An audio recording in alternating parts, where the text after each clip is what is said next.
This is the Ghost Podcast. I'm your host, Rosemary, and today we have a guest, Hashondra. She is telling us her story today from Georgia. Welcome to the show. Thank you. Thank you for having me. So let's dive right in. Tell me about yourself, and then let's dive in a little bit to your ghosting story. Okay, well, I'm Hashondra, and like you said, I am located in Georgia at the moment. Have a lot of titles, wear a lot of hats, and I actually am a life consultant, which is one of my titles. So I help people to solve problems and to basically achieve their goals that they have in life. One area that I focus on is love. So dating has been a challenge for me, and I share my challenge through books, music, and speaking at different events that help people. And I also share my challenges, just in general conversation like this.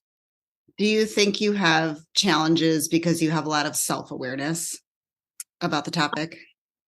I think I have challenges because I have the experience. I've experienced the challenges and just life in general, just Mhm. living, understanding how to date, going through the journey of dating.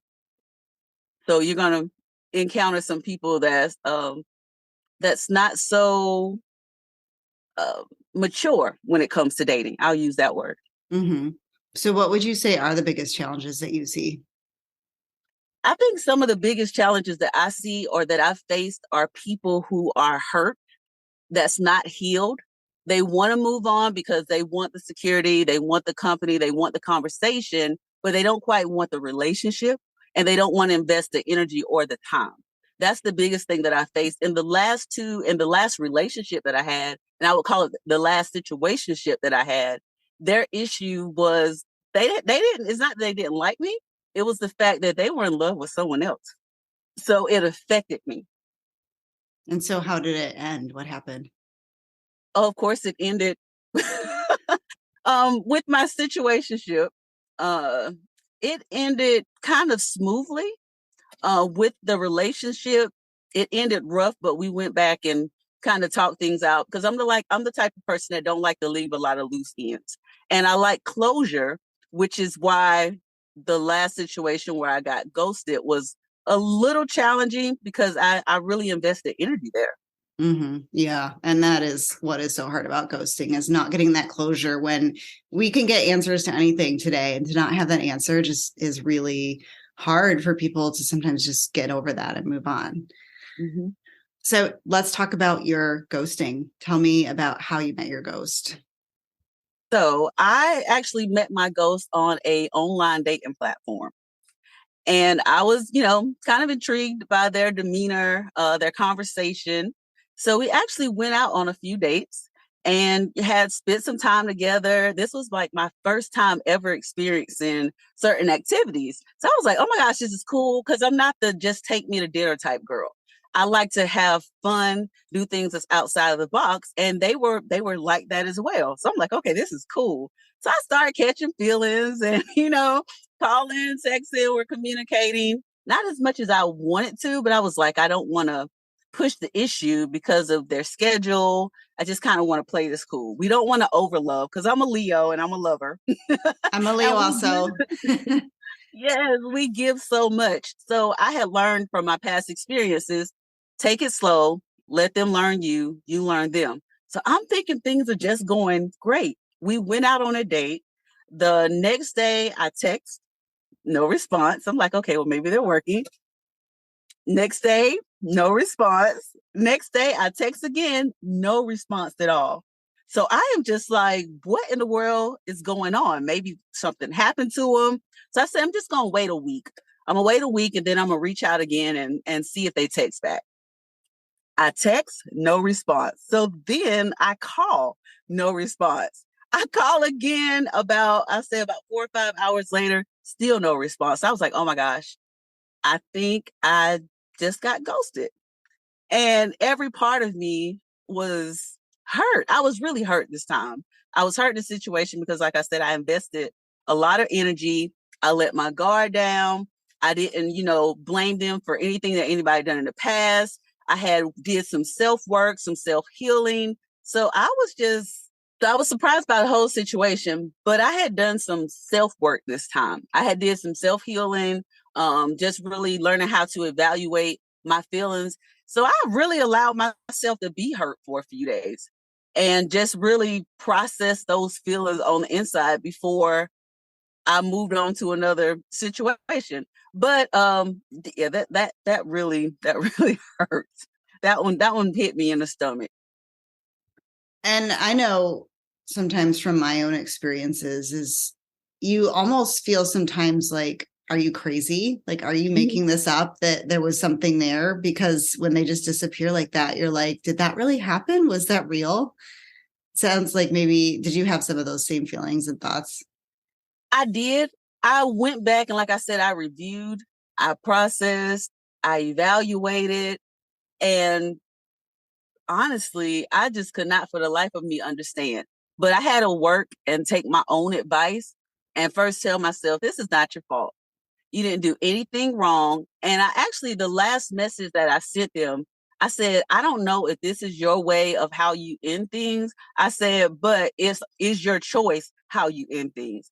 I would have ended things a lot differently if it was an issue out of respect for you. And I was basically telling them, because you've been around me, you know how I operate. You know that ghosting was an issue from the beginning because I've told you about those experiences. I've shared with you those experiences. I've opened up to you, and you do exactly the thing that I asked you not to do. Because I've learned when I'm starting a situationship or starting to talk to someone or try to engage on more of a romantic journey, I tell them, please, I ask one thing of you. If there's something that if you no longer want to do this, or there's something about me that you don't like, or you know you can't accept, just give me enough respect or respect me enough to let me know. And I will do the same. And I've done that. If there's something about a person that I just know I cannot tolerate this, I'll tell them. I'm telling them off rip. No, I think you're a incredible person, but you're not the person for me. Mhm. We're compatible, but I don't feel a connection. And I'm real honest about that up front. And even though I want that in return, I tell myself everybody's not going to give you what you want. Some people are just in fear about honesty and being direct. And I think that they're a lot more concerned about how they feel and they don't really care about how you feel. Like they really haven't made that next like step in their mind to have empathy for other people. And I like what you said earlier about how you took a few days just to let yourself feel hurt because I think sometimes with ghosting, because you kind of feel like maybe you're crazy or whatever, that you don't allow that like to yourself to go through the cycles Mhm. of like a breakup or a loss. But and I've heard it referred to as an unambiguous loss where you don't really know, like, are they going to come back? Did something happen to them? Was it really a loss? And that I think can just make that whole healing process harder. But it sounds like giving yourself that time to experience the feelings, which are all valid feelings, is the way to go. And what I've also learned is it can come in cycles. So I can feel Mhm. the loss, feel the anger, then kind of feel better about it, and then it can start all over again. Now I started to feel some anger recently. And it's been a while. I would say it's been about a good month and a half. But I actually got really angry the other day. I decided to reactivate the account because I wound up getting off of the account completely, just to kind of give myself time to process. And and for some other reasons, but that was one of the reasons. But I wound up running across their profile again. And I was like, ouch, you know? So I reached out and I was just like, hey, I ran across your profile and man, that was like hit me in the chest. Still no response. And I'm like, wow, this is very, very interesting that I know you see it, you've connected with me, but you still haven't said anything. And sometimes I think that is guilt. People can have things going on in their life that that affects the way that they date, but still communication is key. Communication is everything. And in our society today, ghosting is okay. And sometimes ghosting is actually praised. People reward you for hurting other people. And I think that is one of the lamest things ever to say, oh, I went out with this girl and, we had a good time, or I went out with this guy, we had a good time, but I don't want to talk to him no more. It was just for the moment. The whole Mhm. time I knew I wanted to be with this person in the background, but I just used them for that moment. Or I might have just used them to make this person jealous or make this person mad. And I'm like, oh my goodness. So I've literally just been like, listen, God, keep me away from those people because I don't want to deal with those people anymore. I need some people with some great intentions and with a heart and that knows how to communicate. Hmm. And I think it's natural for us to assume that our value system and the way we would do things is reflected in the people around us.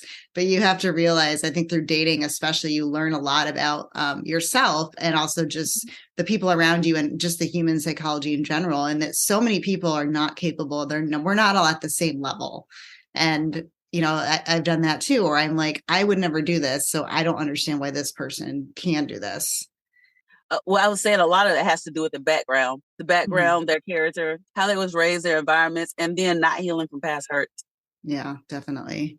So I know I've had a lot of people say that the ghosting that happens to them is kind of a surprise and there weren't really a lot of warning signs, but then you go back and you sort of rethink the situation. So now that you've gone through it and then this has been the outcome, are there things that you now kind of recognize that you probably should have seen as red flags or didn't at the time? So the thing about red flags for me is I kind of reflect or look at myself and see what I do that could be a red flag to someone else. It can seem like a red flag, but it's not. So honestly, when it comes to red flags, I don't look for them. I just kind of let things process and I let people be who they are and show me who they are and then make an observation from how they treat me, how they talk, not really a red flag because we change our minds every day. So I don't really look for red flags. And I know that may be a little outside of the box, way out the side of the box, but red flags aren't red flags aren't big for me. It's more about just character and response and what you show me. Because just like I've learned from my past situations, I want to really believe that other people have learned from their past situations too. So they might still be in the process of adjusting their language. They might still be in the process of adjusting their mind. And it may seem like a red flag, but it's really not. Like I'm clingy. I'm a clingy person. I'll admit to that. And that may be a red flag for someone who's dating me. But also, I know how to balance out my clinginess. So even though I'm showing you clingy and that may flag you, I know how to conduct myself where I'm not just in your face all day or calling you all day or under you all day. I'm also a businesswoman. I'm also a mother. I'm also a nonprofit founder. There's so many things that I do that I can't be under you all day. So that red flag that throws you off may have just missed. You might have missed out on your blessing because of it. So I try to take that mindset when just looking at people's character. So do you have any theories about why they did it? I believe that they were openly dating. I was clear from the beginning that exclusive dating was by preference. And then we kind of started off real interesting. There was not a lot of communication as far as like what we wanted, but more of who are you type thing. So I just think that there was somebody else in the background that just may have been ranked up a little higher than me. That their interest might have been more there than with me, and they made a decision, and it wasn't me. That's so interesting because you think that would be such an easy thing for them to tell you if that's the case. And I think that a lot of times it's not told to you that you wasn't their pick because they think you're going to be sad or, upset. But my thing is just say it or just or just fear or they want that option to return. And I had to ask myself, if this person reaches out to you, would you give them another chance? And that's the question right now. I'm like, you know what? I probably would with this person, which is horrible to say because of what they've done. But is it that I want to give them another chance or do I want to get in their space to actually have a conversation with them about why they did what they did? What do I really want? So I've been back and forth with that question in my mind. Yeah, and I think about that a lot too. And I generally feel like I would in the first couple of months after that, at least to have the conversation, like you're saying. But the further I get away from the event itself, like if it's been 6 months or so since I was ghosted by somebody, I feel less and less inclined to talk to them ever again. Just the more time that they let go by with being okay with what they did and not reaching out and not, I just want even like an apology. Of course, everyone who's been ghosted wants an apology.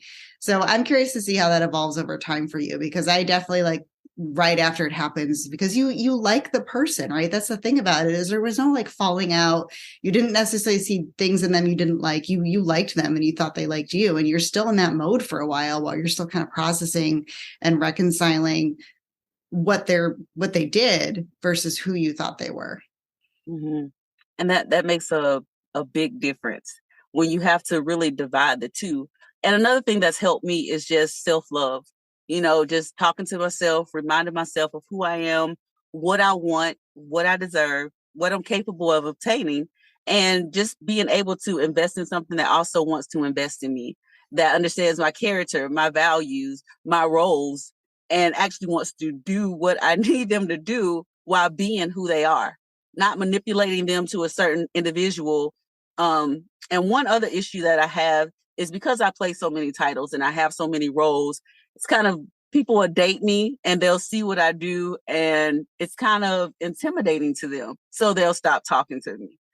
And, and I hear a lot, well, I've never met a woman like you, or I've never met a person like you, or your mind works a little different. And I'm like, so that's a downfall because you don't know uh, how to kind of roll with me or vibe with me or respond to me. That intimidates you a little bit. So that's something that I'm a little afraid of, but I have to also just remember that there's somebody who's going to equal my energy. Yeah, I am 100% with you on that, because as I've shared on this podcast, I'm the CEO of a tech company, and I'm generally more successful than most of the people I meet on dating apps. And I completely agree that I think that is really intimidating to a lot of men, because a lot of them come from that mindset of needing to be the provider and needing to be the person to take care of the woman. And I've heard that, men really want to feel useful, and sometimes they don't know how to deal with that, or they just feel really uncomfortable. But what I always think is so ironic is that I think like women like us, I don't mean to speak for you, but I want a man to take care of me. Like I want to be able to let go and give that up to someone. Mm-hmm. And that's the big thing. And that's something that I really, really stress. I'm like, listen, if we decide to go forward with this, I never want to pump my gas again. I don't want to take out trash. I want to come home and complain a little bit. Like, I want a safe place. I want you to be that person, even if you don't make more money than me, even if your titles don't equal up. You equal up to what I want as a person. I'm not looking for those things. I'm looking for a lifelong partner, my future forever, somebody who's going to encourage me and I can encourage them. We're building an empire together. So what we have, is ours. It's not just mine. So if you equal my energy and you be who you are, then that's going to show me if we can do this or not. Yeah. And then when someone shows you that they can't communicate with you and they'd rather just pretend you don't even exist, I mean, they can't be that person to you. They show you that. And that's where the self-love comes in. Mm-hmm. Like if I'm saying on my affirmations, I want my partner to be a good communicator, and you can't communicate with me, do I really want you as bad as I think I do?